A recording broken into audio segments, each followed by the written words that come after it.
soit protégé. Le divorce est devenu monnaie courante. Dans chaque discussion, de 10 foyers sur 100, la discussion va toujours se terminer par divorce. Si tu n'es pas d'accord, on se sépare. C'est devenu, comment on appelle, la solution instantanée. Parce qu'on est dans un monde où tout est instantané. Le lait est instantané, le café au lait est instantané, tout est instantané. Tout le divorce même, il est instantané parce que le mariage lui-même, il est instantané. Et c'est dans ce monde-là que nous sommes. Voici les défis qui se posent à l'église. Comment voulez-vous que cette église-là puisse être efficace aux yeux du monde si ce qui se passe dans le monde a entraîné l'église? C'est pourquoi nous devons prier le Seigneur.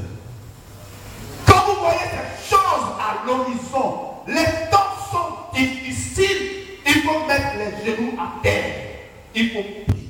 Ce n'est pas le temps de murmurer. Ce n'est pas le temps de critiquer. Ce n'est pas le temps de reculer. Ce n'est pas le temps de chercher là où les hommes sont saints, là où il n'y a pas de péché, là où il y a l'amour, là où il n'y a pas la haine.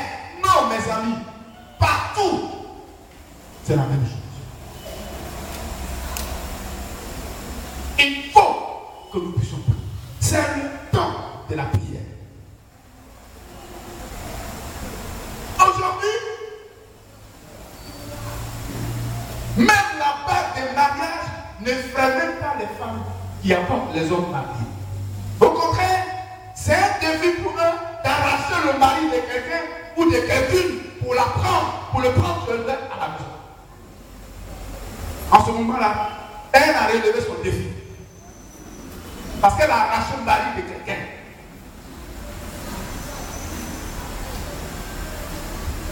C'est pourquoi, chers frères, chers sœurs, lorsque nous voyons ces choses-là, ça ne sert à rien de faire des palabres. La solution se trouve au pied du Seigneur Jésus-Christ. La solution se trouve dans le Seigneur Jésus. C'est Dieu qui change les temps et les circonstances. C'est Dieu qui transforme les moments difficiles en moments favorables. C'est devant lui qu'il faut s'agenouiller pour prier. La solution de ton mariage, c'est Dieu. Ce n'est pas le divorce.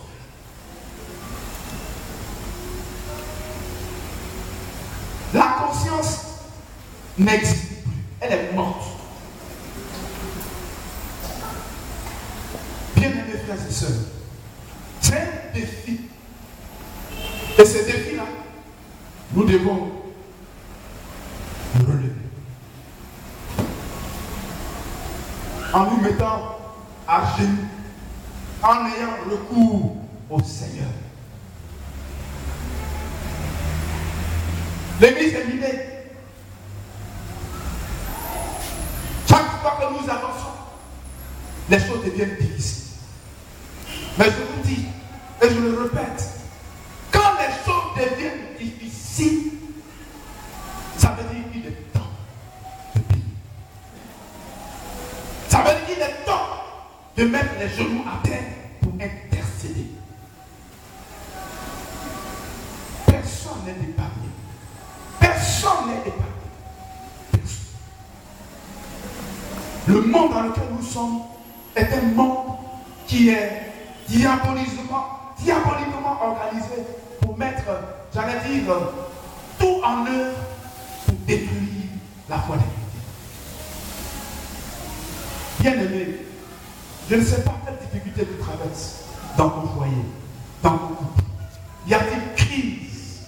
Y a-t-il des foyers qui battent des lèvres? Y a-t-il des décisions qui sont déjà arrêtées? Il faut que je divorce pour avoir la paix. Non, le divorce n'envoie pas la paix dans le cœur. La séparation n'amène pas la paix dans le cœur. Il y a quelqu'un. Les temps troubles que tu es en train de traverser, qui peux les transformer en temps de joie et d'allégresse. Fais-lui confiance. Mets-toi devant lui. Pleure, gémis. Il faut languir, il faut crier. Si tu veux faire comme chez nous, on fait avant au pays de thé, où on pleure, puis on gratte le visage. Il faut gratter ton visage devant le Seigneur. C'est des bonnes guerres. Dieu qui entend ses enfants, Dieu qui exauce ses enfants, t'exaucera. Et tu seras heureux. Et tu rendras le témoignage. Et tu béniras le Seigneur. C'est un défi. Mais il faut que nous puissions le relever. L'échec ne doit pas nous habiter. L'échec ne doit pas être notre vocabulaire. Parce que nous marchons avec le maître des temps et des circonstances. Amen. Dans la famille, nous avons aussi le défi des enfants. Mais avant de passer à ça, je voudrais recommander et exhorter les frères. Priez pour votre foyer, pour que Dieu le protège. Priez pour le foyer de vos enfants, pour que Dieu protège le foyer de vos enfants. Priez pour le foyer de vos serviteurs, pour que Dieu protège leur foyer. Les commentaires, les discours, qu'est-ce que je peux dire? N'arrange rien. C'est la solution à nous. Alléluia. Nos enfants, quand on dit nous sommes au 3e millénaire, nous sommes dans le 21e siècle, nous sommes dans le siècle de l'unité, je ne sais pas, tous les beaux noms qu'on donne à ce siècle, mais c'est un siècle dangereux. Où un enfant de 10 ans connaît 3 fois des choses que son âge. S'il a 10 ans, c'est-à-dire qu'il a la connaissance d'un homme de 30 ans. Mais ce n'est pas souvent des bonnes choses. La société est une société d'hommes. À l'école, il n'y a pas seulement la dépravation sexuelle, il n'y a pas seulement la drogue, il n'y a pas seulement la délinquance, mais il y a aussi la sorcellerie. Oui, les enfants, les jeux, dans les écoles, dans les écoles primaires, les enfants, ils font sorcellerie. Jusqu'au lycée, c'est le club des sorciers.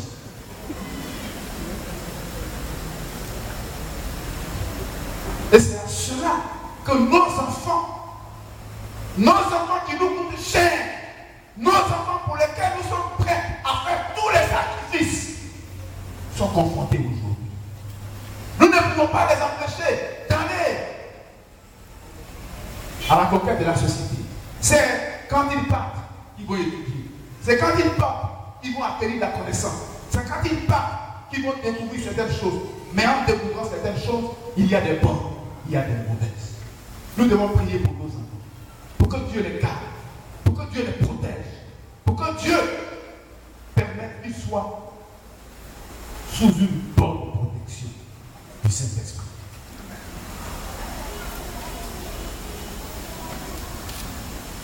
Quand vous voyez les enfants qui se font dans la cyber, c'est pour aller regarder la pornographie.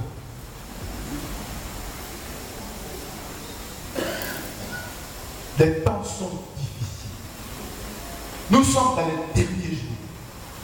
Et les derniers jours nous imposent des défis. Nous imposent des difficultés. Nous imposent des problèmes. Apparemment, qui n'ont pas de solution.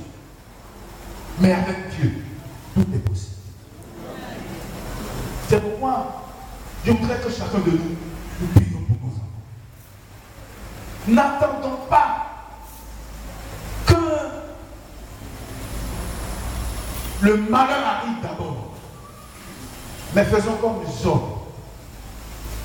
Quand ces enfants sortent, qu'ils rentrent, ils font des sacrifices. Et ils demandent pardon à Dieu.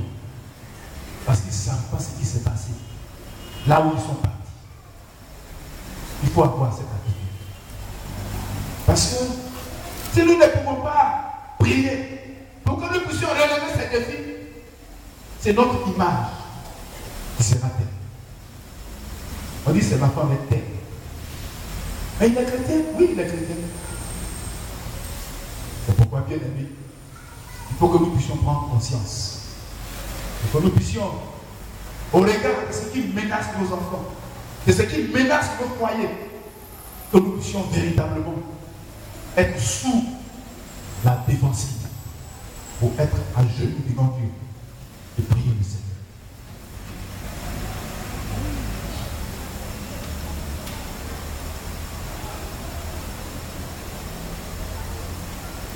Il y a un autre point qui concerne le foyer ou la famille, c'est le mariage. Ça, je l'ai souligné en rouge. Ce que je vais insister dessus. Ce que je vais dire, peut-être ça va vous choquer pour les jeunes qui ne sont pas mariés. On va dire, ouais, comme lui il est marié, là, c'est pourquoi il ne parle comme ça. Non, c'est pas ça. Si j'avais la possibilité de vous donner des maris et des femmes, si vos pasteurs avaient la possibilité, alors quand tout le monde est marié. Parce qu'il vous aime. Il veut que vous vous mariez. Mais je vais vous dire, le défi du mariage pour les jeunes filles, pour les jeunes gens, pour les femmes qui ne sont pas mariées, qui désirent se marier, est un défi à relever. Mais on ne relève pas le défi du mariage avec les yeux de la chair. Dans la vie, il y a ce qui est essentiel et tout se fait par priorité. C'est pourquoi je dis que Dieu, si vous voulez comprendre Dieu, il faut savoir que Dieu est un Dieu de principe. Dieu nous aime. Quand nous prions le Seigneur, il nous aime. Dans sa souveraineté, l'exaucement qu'il donne à notre prière est d'abord lié à sa souveraineté. C'est à partir de là que sa volonté va venir. Mais sa volonté est, j'allais dire, quelque chose qui est imprégné de son amour, mais surtout de ses intérêts. Si Dieu n'a pas un intérêt pour vous, je ne sais pas s'il faut dire, il ne vous permettra pas de vous marier. Le mariage, c'est une chose merveilleuse. C'est Dieu qui l'a créé. C'est Dieu qui l'a institué. Mais sans vous décourager, il ne faut pas soulever le problème du mariage, mettre sur sa tête pour prendre comme si nous sommes ceux sur la terre qui ne sont pas mariés. Pour faire de cela un problème. Pour faire de cela une condition de marcher dans une vie de sainteté. Quand la Bible dit qu'il est bon d'entrer dans le royaume manchot ou bon, ce n'est pas les yeux contraires, ce n'est pas la même écoute. Mais je veux croire que souvent ce qui peut nous empêcher d'aller au ciel, ce qui peut nous empêcher d'aller au ciel, il faut en nous. Il y a des gens qui sont mariés et que leur mariage, à l'heure où nous sommes en train de parler, va conduire en enfer. À quoi ça sert de se marier s'il faut aller en enfer? Parce qu'on a pris le problème du mariage à la légère. On a nos jumelles dans nos yeux. On sait qui peut nous marier, qui ne peut pas nous marier.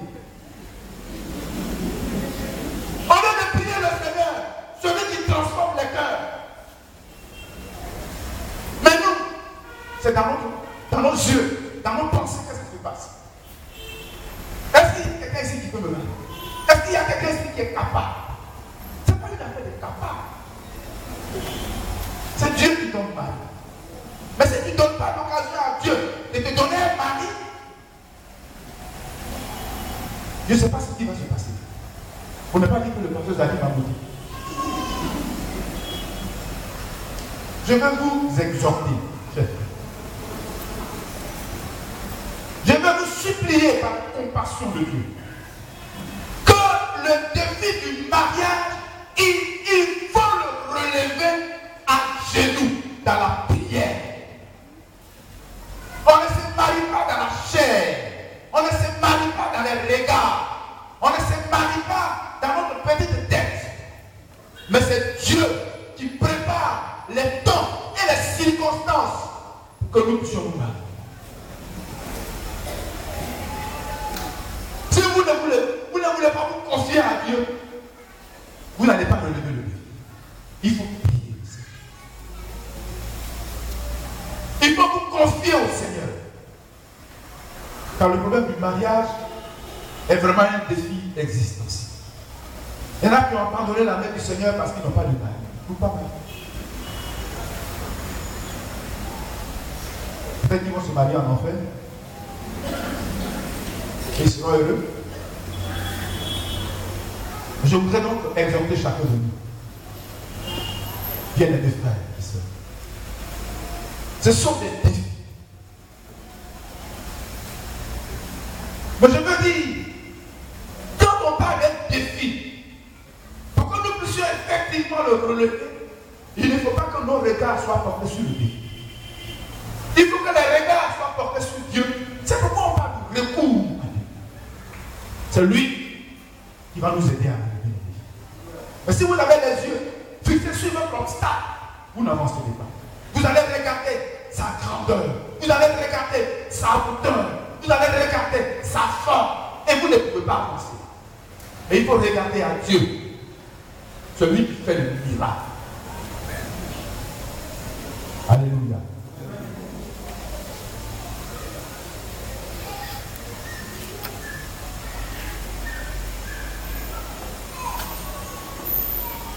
Deuxièmement, je voudrais parler des défis de la société, des défis sur le plan social, sur le plan économique, sur le plan financier. Quand Timothée dit, ou l'apôtre Paul dit, dans les derniers jours, les temps seront difficiles. Ça veut dire que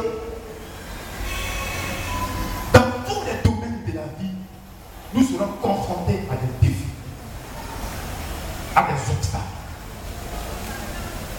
Aujourd'hui, on va à l'école. On va à l'école, on finit, on a tous les diplômes, on ne peut pas travailler. Et pour nous qui sommes enfants de Dieu, quand on est assis là, on n'a pas de travail, on regarde nos sorts, on pense à ce qu'on est, on pense à ce qu'on a fait, on pense même à ce qu'on aurait fait si on était dans le monde, comment on pourrait se comporter, mais peut-être même comment on pourrait se vendre pour avoir un travail, et qu'aujourd'hui, comme on est enfant de Dieu, on ne peut pas le faire, ça devient un regret pour nous. Et tout ça, ça fait qu'on est concentré sur les problèmes, on est concentré sur nos difficultés. On va dormir, on pense au travail, on ne travaille pas. On s'en va, on se réveille, pendant qu'on est en train de faire la cuisine, pendant qu'on est en train de marcher. Il y en a même plus d'une fois la voiture a failli déconner, je ne sais pas. Ils marchent, mais ils ne savent pas où ils marchent. Parce que leur tête, ils travaillent. Les problèmes qui sont derrière eux, c'est sur ça.